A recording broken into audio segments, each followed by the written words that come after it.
మొన్న పోటీ చేశారు మేడ్చల్ మల్కాజిగిరి నుంచి మైనపల్లి హనుమంతరావు గారు. ఏ అంశాలను వాళ్ళు ఫోకస్ చేస్తున్నారు, ముఖ్యంగా మీరు ఏ అంశాలను ప్రస్తావించారు వాళ్ళ దగ్గర ఓటమికి సంబంధించిన కారణాలు? జనరల్గా రాష్ట్రం అంతా వచ్చి గ్రేటర్ హైదరాబాద్లో పోవటానికి కారణాలు అడిగారు, అవన్నీ కూడా వివరించడం జరిగింది. ఈ మధ్య కాలంలో జిహెచ్ఎంసీకి సంబంధించినటువంటి ఎమ్మెల్యేలు కూడా పార్టీలో జాయిన్ కానున్నటువంటి చర్చ జరుగుతోంది. బీఆర్ఎస్ పార్టీ ఎమ్మెల్యేలందరూ కూడా దానిపైన మీ అభిప్రాయం ఏంటి, ఏం చెప్తారు? అది కామన్ కదా, అది ఎప్పుడైనా ప్రభుత్వాలు మారినప్పుడు ఇవన్నీ సాధ్యమే.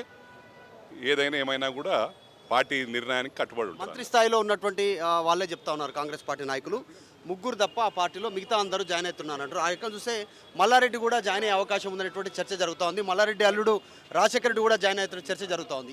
ఈ అంశాలకు మీరు ఎట్లా యాక్సెప్ట్ చేస్తారు? వాళ్ళకు పవర్ హంగర్స్, వాళ్ళు ఎప్పుడు సిద్ధంగానే ఉంటారు. వాళ్ళు ఏంటంటే వాళ్ళు చేయడమే, రాజకీయం చేయడమే బిజినెస్ కాపాడుకోవడానికి, అంతే. దట్స్ మీరు వాళ్ళని స్వాగతిస్తారా? వాళ్ళ పార్టీలో నేనేం పట్టించుకోను, నాకు కౌంట్లో రాలు వాళ్ళు, నేను దాన్ని లెక్క పెట్టను.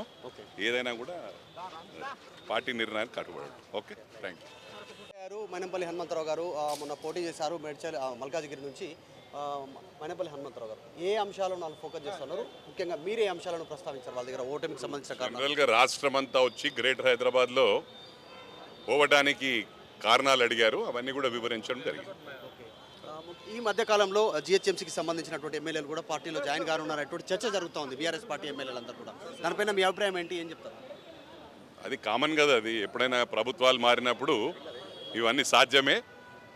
ఏదైనా ఏమైనా కూడా పార్టీ నిర్ణయానికి కట్టుబడి ఉంటుంది. మంత్రి స్థాయిలో ఉన్నటువంటి వాళ్ళే చెప్తా ఉన్నారు కాంగ్రెస్ పార్టీ నాయకులు, ముగ్గురు తప్ప ఆ పార్టీలో మిగతా అందరూ జాయిన్ అవుతున్నారు అంటారు. ఆ యొక్క చూస్తే మల్లారెడ్డి కూడా జాయిన్ అయ్యే అవకాశం ఉందనేటువంటి చర్చ జరుగుతూ ఉంది. మల్లారెడ్డి అల్లుడు రాజశేఖర రెడ్డి కూడా జాయిన్ అవుతున్న చర్చ జరుగుతూ ఉంది.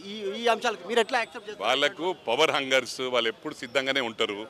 వాళ్ళు ఏంటంటే వాళ్ళు చేయడమే, రాజకీయం చేయడమే బిజినెస్ కాపాడుకోవడానికి, అంతే. దట్స్ మీరు వాళ్ళని స్వాగతిస్తారా? వాళ్ళ పార్టీలో నేనేం పట్టించుకోను, నాకు కౌంట్లో రాలు వాళ్ళు, నేను దాన్ని లెక్క పెట్టను. ఏదైనా కూడా పార్టీ నిర్ణయానికి కట్టుబడి. Okay, thank you. అసలైన తొలి వెలుగు. ఫాలో వాట్సాప్ @తొలి వెలుగు official.